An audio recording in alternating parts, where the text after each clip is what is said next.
Hello my dear students, आज के period में हम देखेंगे lesson number 12 EVS 1 lesson number 12 food for all. Page number is 58। Okay, let's start. Can you tell, यहाँ पे कुछ क्वेश्चंस दिए हैं, इसके जवाब आपको ढूंढने हैं। ढूंढने मतलब ओरली ही बताना है आपको। Which vegetables do we get around the time of Diwali. Diwali के समय हमें कौन कौन से वेजिटेबल्स मिलते हैं मार्केट में। विच फ्रूट्स, कौन से फ्रूट्स मिलते हैं और कौन से ग्रेन्स मिलते हैं, किस तरह का अनाज मिलता है।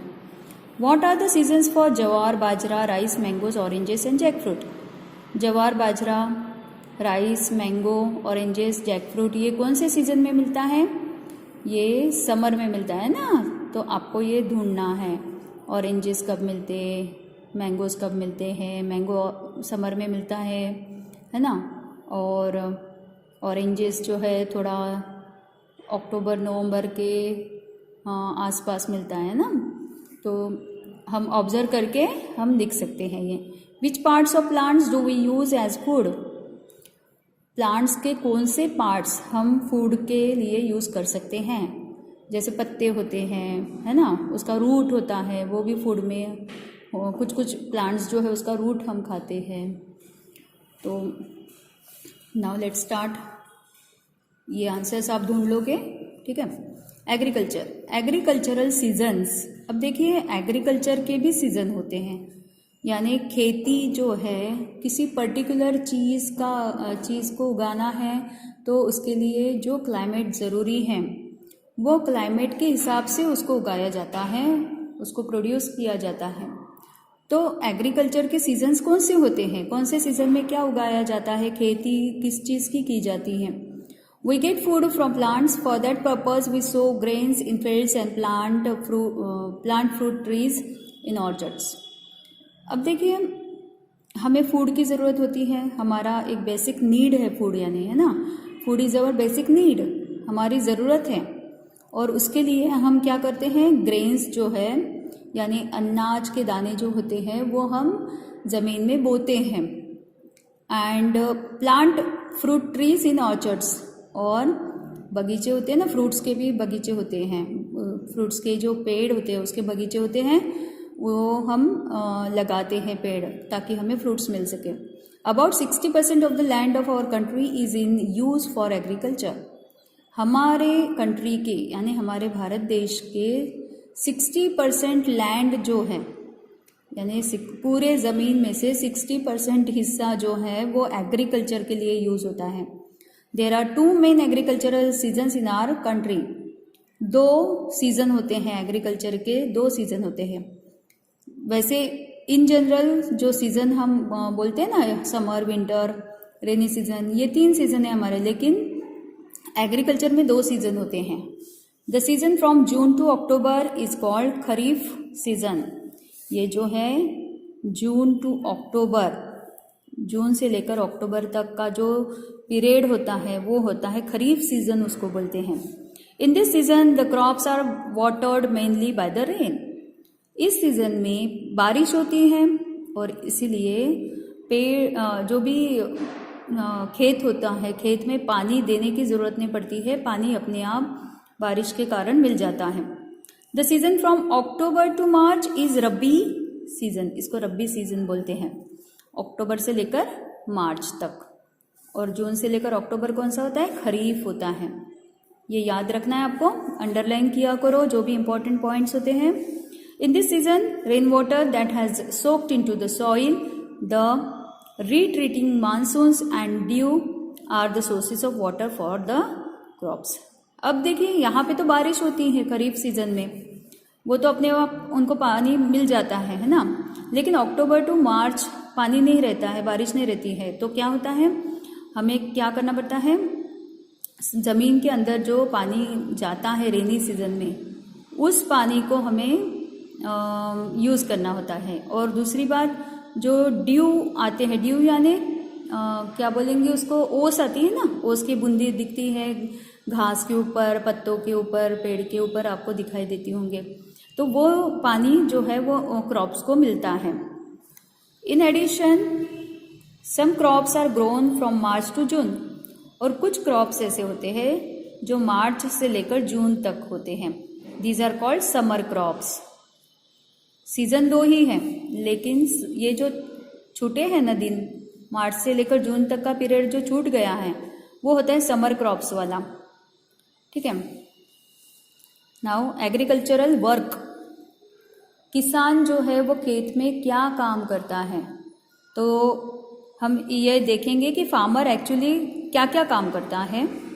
Every farmer wishes to get a good harvest, हर किसान को लगता है कि उसके खेत में अच्छे से हार्वेस्टिंग हो, अच्छा अनाज उगे, अच्छा प्रोडक्शन हो। अ good harvest provides a good income, because क्यों करता है, क्यों ऐसी इच्छा होती है उनकी, बिकॉज कि ज़्यादा अगर प्रोडक्शन होगा, अच्छा हार्वेस्टिंग होगा तो उनको पैसा भी अच्छा मिलेगा। Fertile land, good quality seeds and fertilizers and availability of water are essential for a good harvest. अच्छा हार्वेस्टिंग होने के लिए क्या क्या ज़रूरी होता है, देखिए फर्टाइल लैंड यानी ज़मीन उपजाऊ होना ज़रूरी है, यानी उस ज़मीन में अच्छे क्वालिटी का अनाज उगना ज़रूरी है। Good quality seeds, good quality seeds, जो सीड्स बोए जाते हैं ना ज़मीन में वो भी अच्छी क्वालिटी के होना।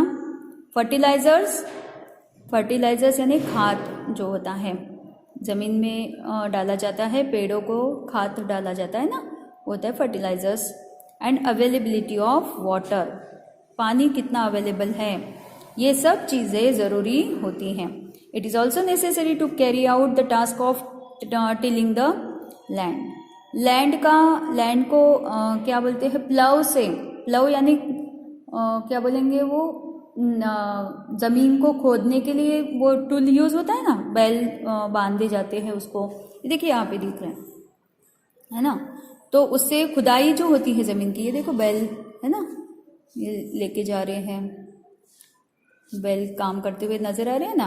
तो ये क्या करते हैं, ज़मीन की खुदाई करते हैं, है ना, प्लविंग करते हैं ज़मीन की, और उसको प्लेन करना, फिर वो जो काम होता है वो सब किसान को करना पड़ता है। The crop in the field must be protected and the harvested crop must also be stored safely.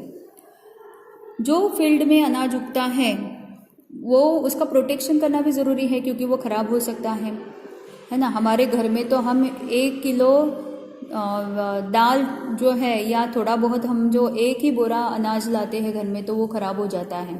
आपने देखा होगा मम्मी अनाज में पाउडर लगाती हैं, या फिर वो इंजेक्शन्स आते हैं वो डाल के रखती है, किसी किसी के यहाँ नमक डाल के रखते हैं। तो हमारे घर का ही अगर ख़राब होता है तो खेत में तो होता ही होगा इतना सारा, तो उसको भी अच्छे से रखना पड़ता है, सेफली स्टोर करके रखना पड़ता है।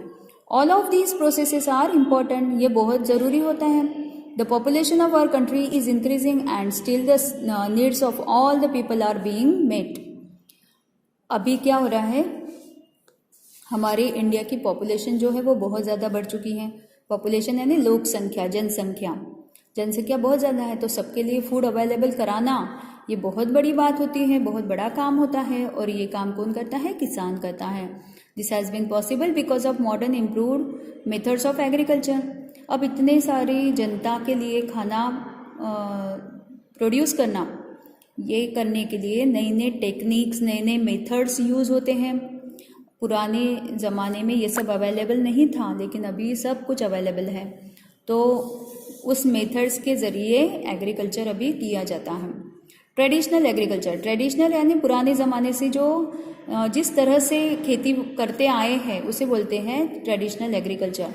इन the traditional methods of agriculture, ploughing, tilling etcetera they are done with the help of oxen. Oxen यानी बैल से प्लाविंग किया जाता है। देखो दिखाई दे रहा है ना यहाँ पे, टीलिंग और प्लाविंग करते हुए बैल।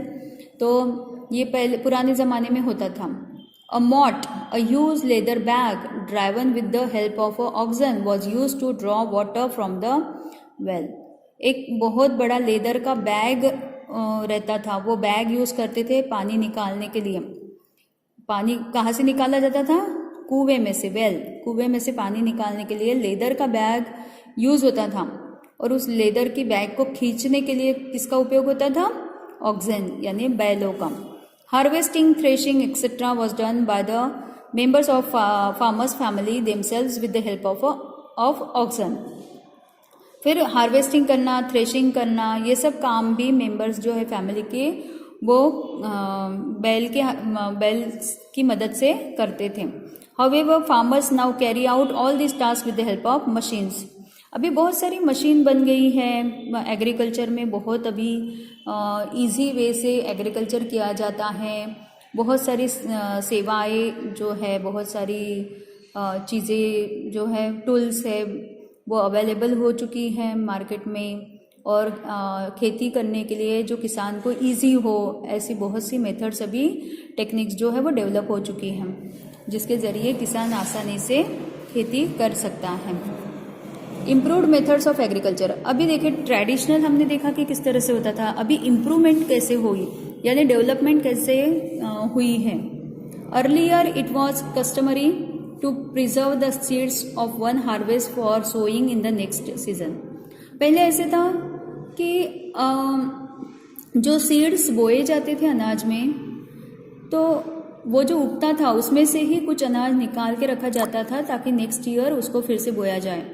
दो seeds did not have a high yield, पर वो जो सीड्स होते थे उससे अच्छा हार्वेस्टिंग नहीं होता था, बहुत ज़्यादा प्रोडक्शन भी नहीं होता था, अच्छे से प्रोडक्शन नहीं होता था। Nowadays improved seeds are developed through research. अभी एग्रीकल्चर के ऊपर भी रिसर्च करके अच्छे अच्छे सीड्स बनाए जाते हैं और उनको इम्प्रूव किया जाता है, जिसके ज़रिए बहुत अच्छा अनाज उगता है। They are available in the market for every crop such as jowar, rice, groundnut, wheat. हर तरह के अनाज के लिए वो अवेलेबल है। This have a higher yield, they can resist pest attacks.